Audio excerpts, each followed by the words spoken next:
सभी मित्रों को जय जय सिया राम। आज विष्णु भक्त राजा अम्बरीश की कथा आपको सुनाएंगे।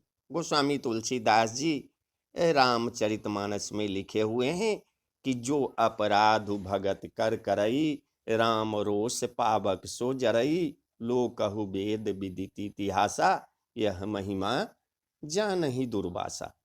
तुलसीदास जी कहते हैं कि जो कोई उनके भक्त का अपराध करता है वह श्री राम की क्रोधाग्नि में जल जाता है। लोक और वेद दोनों में कथा प्रसिद्ध है। इस महिमा को दुर्वासा जी जानते हैं। राजा अम्बरीश का जन्म इक्ष्वाकु वंश में हुआ था। इनके पिता नाभाग थे और वैवस्त मनु इनके दादाजी थे और ये भगीरथ जी के प्रपौत्र थे। ये बड़े ही यशस्वी राजा थे। इनके पास अपार धन, पृथ्वी के सातों द्वीपों, अचल संपत्ति और अतुलनीय ऐश्वर्य था। लेकिन इतना सब कुछ होने के बाद भी अम्बरीश जी इनको स्वप्न के बराबर ही समझते थे। उन्होंने अपने मन को श्री कृष्ण चंद्र के चरणों में, वाणी को भगवद गुना वर्णन में, हाथों को श्री हरि मंदिर की सेवा में और अपने कानों को भगवान अच्युत की मंगलमयी कथा के श्रवण में लगा रखा था। इतना ही नहीं, इनके पैर भगवान के क्षेत्र आदि की पैदल यात्रा करने में ही लगे रहते और ये सिर से भगवान श्री कृष्ण के चरण कमलों की वंदना किया करते। जो भी कार्य करते केवल भगवान की खुशी के लिए करते। ये बड़े दानी भी थे। केवल भगवान को सत्य मानकर सबको असत्य मानते थे।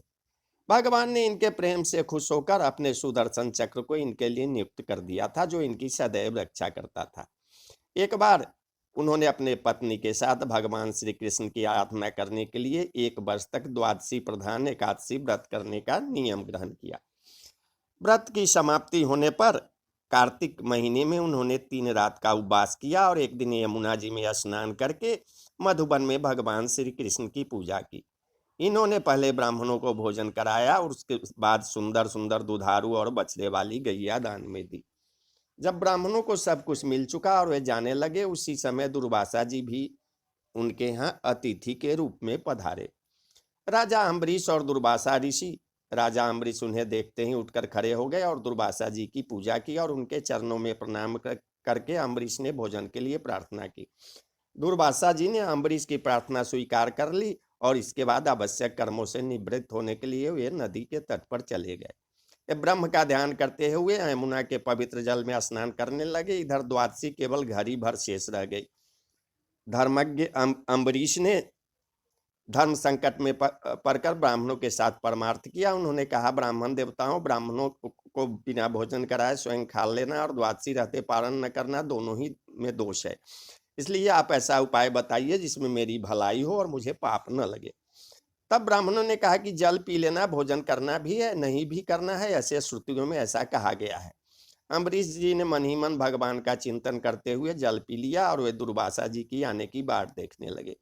दुर्वासा जी आए जब राजा ने आगे बढ़कर उनका अभिनंदन किया और तब उन्होंने अनुमान से ही समझ लिया कि राजा ने पारण कर लिया है।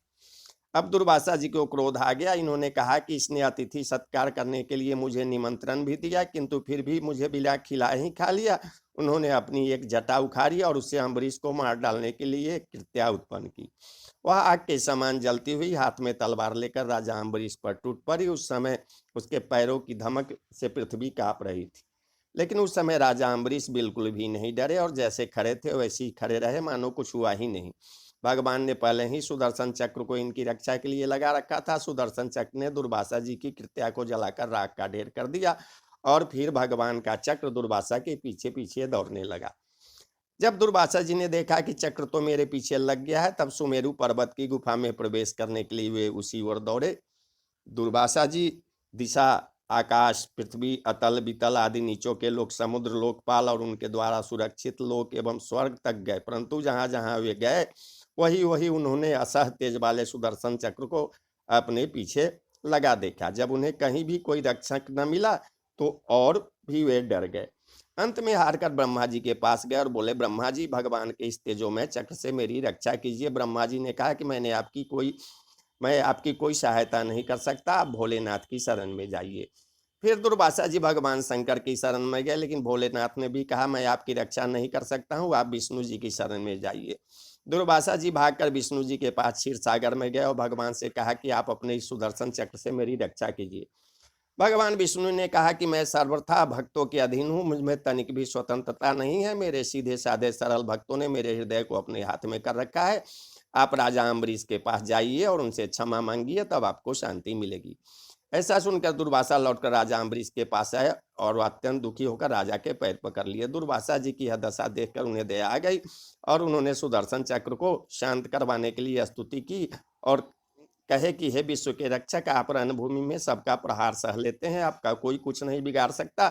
गदाधारी भगवान ने दुष्टों के नाश के लिए ही आपके नियुक्त किया है, लेकिन आप कृपा करके दुर्वासा जी का कल्याण कीजिए।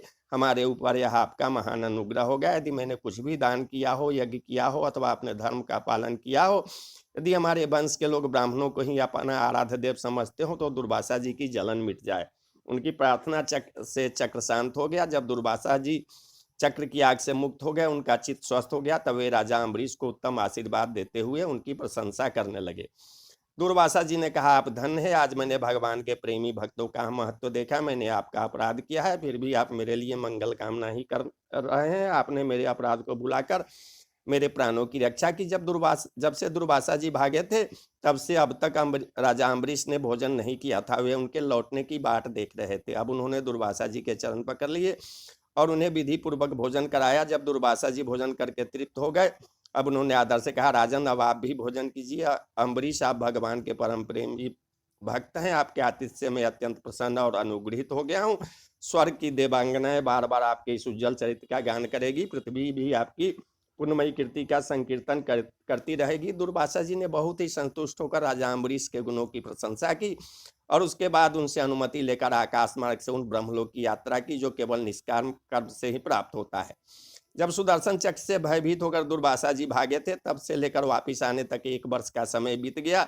इतने दिनों तक राजा अम्बरीश उनके दर्शन की आकांक्षा में केवल जल पीकर ही रहे। जब दुर्वासा जी चले गए, तब उनके भोजन से बचे हुए अत्यंत पवित्र अन्न का उन्होंने भोजन किया। राजा अम्बरीश में ऐसे ऐसे अनेकों गुण थे। अपने समस्त कर्मों के द्वारा वे भगवान की भक्ति करते थे। उस भक्ति के प्रभाव से उन्होंने ब्रह्मलोक तक के समस्त भोगों को नरक के समान समझा। तदंतर राजा अम्बरीश ने अपने ही समान भक्त पुत्रों पर राज का भार छोड़ दिया और स्वयं वे वन में चले गए। यहाँ वे बड़ी धीरता के साथ आत्मस्वरूप भगवान में अपना मन लगाकर गुणों के प्रवाह रूप संसार से मुक्त हो गए। श्री सुखदेव जी कहते हैं कि परीक्षित, महाराज अम्बरीश का यह परम पवित्र आख्यान है। जो इसका संकीर्तन और स्मरण करता है, वह भगवान का भक्त हो जाता है। तो बोलिए जय सिया राम, जय जय सिया राम।